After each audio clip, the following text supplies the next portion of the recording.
Енді Рамазан туралы біз осы аяттардың барлығын естіп келе жатқанымызға көп болды. Бірақ Рамазан деген сөзді көпшілігіміз әлі күнге дейін білмейміз. Рамадан деген сөздің мен сіздерге бір екі мағынасын ашып берейін. Біріншісі, Рамадан деген сөздің бірінші мағынасы бұл қатты аптап ыстық деген сөзден, рамида деген сөзден шығады екен. Рамида деген қатты аптап анау күн жерге түсетін ыстықтар болады ғой, аптап ыстықтар, сондайды айтады екен. Жердің бетін күйдіріп жіберетіндей ыстық. Неге десеңіздер, Рамазан айы 9-шы күнтізбеде. Мұсылман күнтізбесіндегі 9-шы орында тұр. Мұсылман күнтізбелерінің атаулары қойылған кезде Рамазан айы осы өте қатты 9-шы ай қатты ыстыққа пара-пар болған екен. Сондықтан да бұны қатты ыстық кезде келгендігі үшін Рамадан деп айтып жіберген екен. Қатты ыстық деп.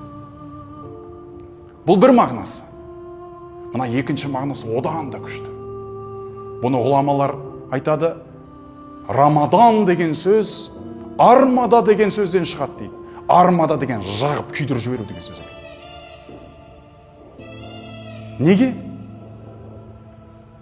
Лианнаху ярмиду зунуба бил амали салиха.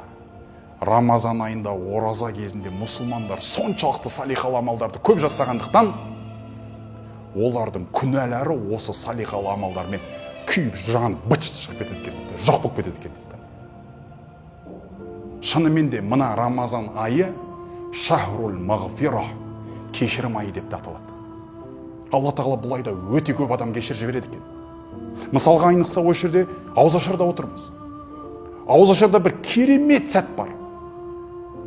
Оны Алла тағаланың елшісі айтады. Инна лиллахи инда кулли фитрин утақа ва залика фи кулли лайлатин.